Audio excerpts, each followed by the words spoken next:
Hello everyone, welcome to the video of today. This is Beyond the Truth. Today we are going to be talking about Battleship Island. There is a place in Japan that is straight out of an anime. Well, if I'm honest, there are many unusual and weird places, and some outright bizarre. They are kinda weird, the Japanese I mean, when we look at them from our perspective, but I am sure that from their perspective, the whole world looks like it's freaking crazy. Have you ever heard of an underwater mine? Well, they have one in Japan.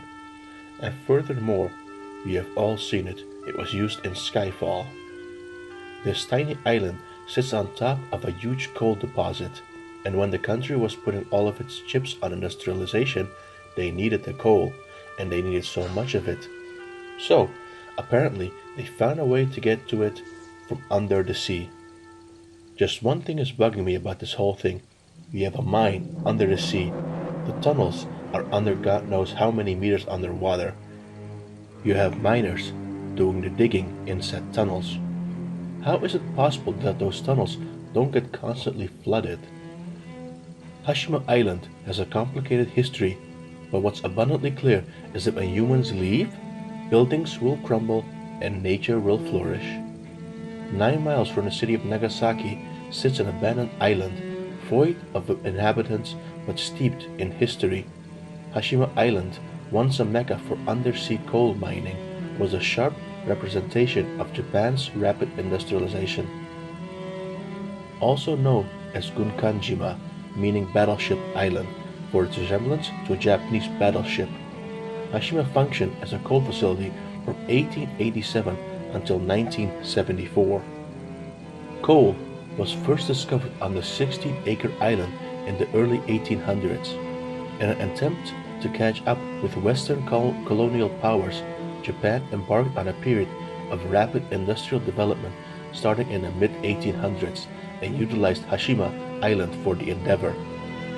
After Mitsubishi bought the island in 1980, the company consequently developed seawalls and began extracting coal as Japan's first major undersea coal exploitation. In 1916, a 7-floor apartment block, Japan's first large reinforced concrete building, was built for the miners. To protect against typhoon damage, sturdy concrete was used to create apartment complexes, a school, and a hospital for the growing community. In World War II, the history of the island is darker as Japanese wartime mobilization policies exploited enlisted Korean civilians and Chinese prisoners of war as forced laborers. Made to work under harsh conditions, it's estimated that over 1,000 workers died on the island between the 1930s and the end of the war as a result of unsafe working conditions, malnutrition, and exhaustion. While thriving as a coal mining facility, Hashima Island was home to thousands. In 1959, it reached its peak population of 5,259 residents. In the 1960s, coal mines across the country began closing as petroleum became its number one replacement. In January 1974, Mitsubishi closed the Hashima mines for good. Hashima Island's increase in popularity and status as a World Heritage Site, though, has not been without controversy. What many don't know is that the island had a history of forced labor before and during World War II. The terrible conditions and unsafe environment led to untold suffering, along with as many as 1,000 unrecorded deaths. Tour companies are often reluctant to talk about this, leading to suggestions that those in power are attempting to rewrite the island's history in a more favorable light. Thanks to a total ban on visitors, Hashima was left to be reclaimed by what little nature remained, and remained practically untouched for decades.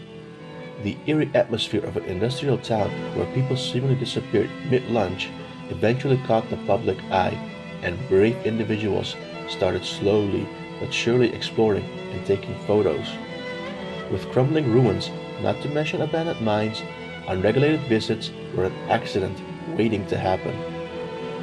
Perhaps to combat this danger, official guided tours were eventually introduced. Since the Japanese government lifted the ban in 2009, the island has become a popular destination for visitors to Nagasaki and Fukuoka. To cater to demand, several companies have begun offering guided tours, starting from Nagasaki port. Thank you for listening, guys. Tell us what you think. Stay safe. Adios.